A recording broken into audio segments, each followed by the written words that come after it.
Hello everyone. It is needless to say how famous, how popular is Sherlock Holmes as a detective character. Of course, it's fictional, written wonderfully by Arthur. From way back, it started with novels, with movies, and with web series. It's widely popular, and there are millions and millions of fans for this character, including me. Now, this video is to try to understand how to try to decode how Sherlock Holmes think, and as a common person, how we can adopt at least a little bit in our daily lives for decision making. Right now, I have tried to categorize into two ways of thinking, because everybody knows who follows Sherlock Holmes, you also have an assistant, Mr. Watson, right? So Watson, let us assume like a common person like us, and there is Sherlock Holmes, the main character. So how we are Watson things are we are categorizing as system Watson, right? Like how a common person might think.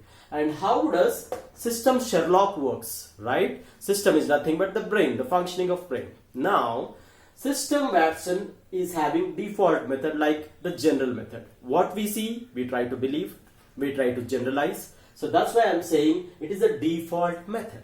So general assumptions. You have seen so many scenes, who are following the web series or any movies, you'll connect how Watson will assume the general things. Like, okay, if there is an object like this, it is supposed to be here. That is common. So they are general assumptions. So general assumptions may not, give you extraordinary results. It will give decisions, but most of the time, general decisions may not give you great results. Whereas system Sherlock is completely rational and logical. It will never generalize things, it will never generalize incidents, it will never generalize people. That's how Sherlock is. You see, any episode, any case, how he solves is with logical and rational thinking. Never take it granted. Just try to see, it's very simple. If system Watson is seeing things, system Sherlock is observing things. Now, limited questioning. Of course, Watson also questions, like you and me question why it is like that, how can it happen? But our questioning is often limited. When somebody gives an answer, when we find a textbook answer, when we find something in internet, we try to again believe and we try to take it. But system Sherlock, he keeps questioning unlimited until his intellectual gets satisfied. That's how he's logical and rational. And the greatest part is paying attention to details. System Sherlock always pays attention to minute details. No detail can be just left, and we cannot generalize that. Of course, it does not matter much. For example, even if an employee wants to impress his or her boss, he should basically pay attention to the minute details of what things his boss likes most.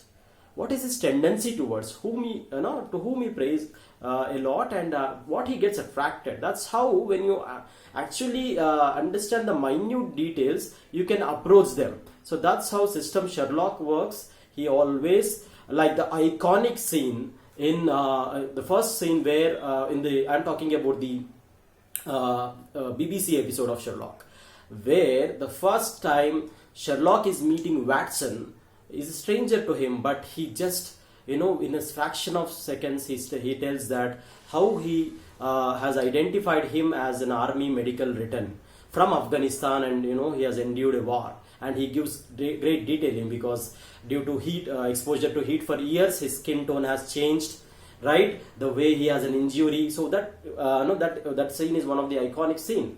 So that's how paying attention to details is Sherlock's style.